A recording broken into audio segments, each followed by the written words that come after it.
ಸಿದ್ದರಾಮಯ್ಯನವರು ಈ ಪಾಠ ಹೇಳ್ಕೊಡೋದ್ರಲ್ಲಿ ಸಂಧಿಗಳು, ಪಾಠ, ಕಾಗುಣಿತ ಇವೆಲ್ಲ ಹೇಳ್ಕೊಡೋದು ಎಕ್ಸ್ಪರ್ಟು. ಆ ಕೋವಿಡ್ ಆ ಕೊನ್ನ ಬಿಟ್ಕೊಟ್ರಲ್ಲ, ದಿನ ಒಳ್ಳೆ ಸೀರಿಯಲ್ ಬಂದಂಗೆ ಬಂತು. ವರದಿ ಮಣ್ಣೆ ಆಗಲಿಲ್ಲ, ಅಧಿವೇಶನದಲ್ಲಿ ವರದಿ ಮಣ್ಣೆ ಆಗಬೇಕು, ಮಣ್ಣೆನೇ ಆಗಿಲ್ಲ. ಸಿಎಂ ಆಫೀಸಿಂದ ಎವ್ರಿ ಡೇ ಕೋವಿಡ್ ಹಗರಣದ ಒಂದೊಂದೇ ದಾಖಲೆಗಳು ಬಿಡುಗಡೆ ಆಗ್ತೈತಲ್ಲ, ಅದು ಯಾವ ನ್ಯಾಯ? ಅದು ರಾಜಕೀಯ ಪ್ರೇರಿತ ಅಲ್ಲ, ಅದು ಸತ್ಯ ಹರಿಶ್ಚಂದ್ರ ಪ್ರೇರಿತ. ಇದು ಮಾತ್ರ ರಾಜಕೀಯ ಪ್ರೇರಿತ. ದಾಖಲೆಗಳು ಒಂದು ಸಂಸ್ಥೆಯಿಂದ ಒಂದು ಸಂಸ್ಥೆಗೆ ಹಂಚ್ಕೊಳ್ಳುವಂಥದ್ದು, ಎರಡು ಸರ್ಕಾರದ ತನಿಖಾ ಸಂಸ್ಥೆಗಳು ಹಂಚ್ಕೊಳ್ಳುವಂಥದ್ದು ಪರಸ್ಪರ ನಡೆಯುವಂಥ ಪ್ರಕ್ರಿಯೆ.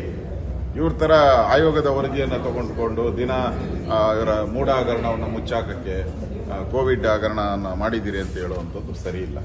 ಅದರಿಂದ ಇದರಲ್ಲಿ ಸ್ಪಷ್ಟವಾಗಿ ರಾಜಕೀಯ ಪ್ರೇರಿತ ಏನೂ ಇಲ್ಲ.